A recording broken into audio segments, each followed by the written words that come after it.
আসসালামু আলাইকুম, good morning guys. কি অবস্থা, কি খবর সবার? তো সকালে ফিটফাট হয়ে বের হয়ে গেলাম পাসপোর্ট অফিসে যাওয়ার জন্য। আমার বের হওয়ার কথা ছিল সকাল 10টা বাজে, কিন্তু আমার বের হইতে হইতে সময় লেগে গেছে সকাল 11টা। তারপরও সমস্যা নাই, জ্যাম না থাকলে 1 ঘন্টার মধ্যে আমি পৌঁছাই যাইতে পারবো। অবশ্য আমার দুই জায়গায় যেতে হবে, পাসপোর্ট অফিসে যাইতে হবে, তার আগে 2 নম্বর গেট ডিএসবি অফিসে যাইতে হবে। একটু টেনশনও ফিল হচ্ছিল যে ডিএসবি অফিসে কি করব বা কতক্ষণ লাগবে, কোনো জবাব দিয়ে করতে হবে কিনা বা প্রশ্ন করবে কিনা, এসব নিয়ে আমি ভাবতেছিলাম। তারপরও আল্লাহর কাছে লাখ লাখ শুক্রিয়া, আমার একবারে দুইটা কাজ হয়ে যাবে। প্রথমে ডিএসবি অফিস, তারপর পাসপোর্ট অফিস গিয়ে পাসপোর্ট নিয়ে নিব। যদি 2 দিনে হয়তো আমার দুইবারই টাউনে যাওয়া লাগতো, এটা অনেক বেশি প্যারা। রাস্তার মাথা চলে আসলাম, রাস্তার মাথায় এসে মেট্রো প্রপার্টির টিকিট নেওয়ার জন্য কাউন্টারে গেলাম। তারপর 2টা টিকিট নিয়ে নিলাম। 2টা টিকিট হচ্ছে যে একটা আমার জন্য আর একটা আমার বোনের জন্য। আমার বোনেরও পাসপোর্টের মেসেজ চলে আসছে, 2টা পাসপোর্ট একসাথে নিয়ে নিব। আমরা প্রথমে 2 নম্বর গেট এসে বাস থেকে নেমে গেলাম। আগে ডিএসবি অফিস যাব,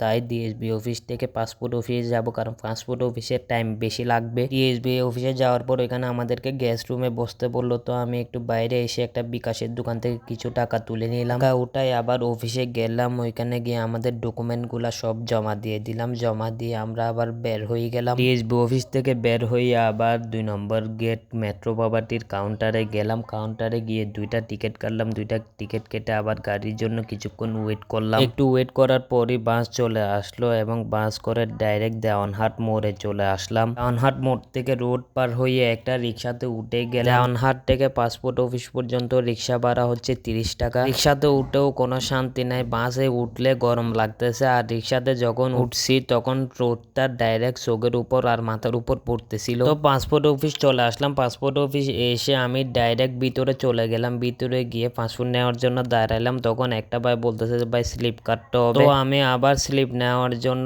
বাইরে গিয়ে লাইনে দাঁড়াইলাম। স্লিপ টিলিপ নিয়ে আবার পাসপোর্ট নেওয়ার জন্য ভিতরে গিয়ে লাইনে ধরলাম। আলহামদুলিল্লাহ একটু লাইনে ধরার পর আমি আমার পাসপোর্ট 4 নাম্বারটা পেয়ে গেলাম। আর মনে মনে খুশি হচ্ছিলাম যে আর 10 বছর হয়তো এই পাসপোর্ট অফিসে আর আসা লাগবে না, আল্লাহর রহমতে। পাসপোর্ট অফিস থেকে বের হয়ে ডাইরেক্ট রিক্সাতে উঠে গেলাম। রিক্সা করে ডাইরেক্ট দেওয়ানহাট মোড় চলে আসলাম। এসে মেট্রো প্রপার্টি থেকে আবার 2টা টিকিট নিয়ে গাড়ির জন্য ওয়েট করতে লাগলাম। গাড়ি একটু চলতে না চলতে একটা জ্যাম খাইলো। জ্যামে অবশ্য বেশিক্ষণ ছিলাম না, 5-10 মিনিট মতো ছিলাম। এরপর আবার জ্যাম ছুটে গেল। ভাই মেট্রো প্রপার্টিতে উঠে একটু শান্তিতে যাওয়ার জন্য, কিন্তু ওরা প্যাসেঞ্জার নিয়ে পুরাই ফেলে। ইভেন মহিলাদেরও দাঁড়াই দাঁড়াই যাইতে হয়। ওদের এতটুকু তো কেয়ার রাখতে হবে যে ছেলে প্যাসেঞ্জার নিচ্ছে ঠিক আছে, কিন্তু মহিলাদের জন্য তো পর্যাপ্ত পরিমাণ সিট রাখা জরুরি। ড্রাইভারের পাশে মহিলারা বসে, কিন্তু দেখা যায় যে কিছুক্ষণ ড্রাইভার হাতের সাথে ধাক্কা খায়, কিছুক্ষণ সামনে সিটে ছেলেরা বসে এদের সাথে ধাক্কা খায়। এসব দেখতেও খুব বাজে লাগে। আমি রাস্তার মাথা থেকে আজকে খুব তাড়াতাড়ি গাড়ি পেয়ে গেছি। এমনিতে বৈজালি গেটের জন্য সিএনজি পাইতে অনেক কষ্ট হয়েছে, কিন্তু আজকে অনেক বেশি তাড়াতাড়ি পাইলাম। বৈজালি গেট এসে বন্ধু বলটারে পাইলাম, তো বলটার সাথে হাঁটতে হাঁটতে বাসায় চলে আসলাম। বাসায় এসে অনেক বেশি ক্ষুধা লাগছিল, তো ডাইরেক্ট খিচুড়ি খাইতে বসে গেলাম। তো আজকের ভিডিও এতটুকু, ইনশাল্লাহ নেক্সট ভিডিওতে দেখা হবে। আল্লাহ হাফেজ।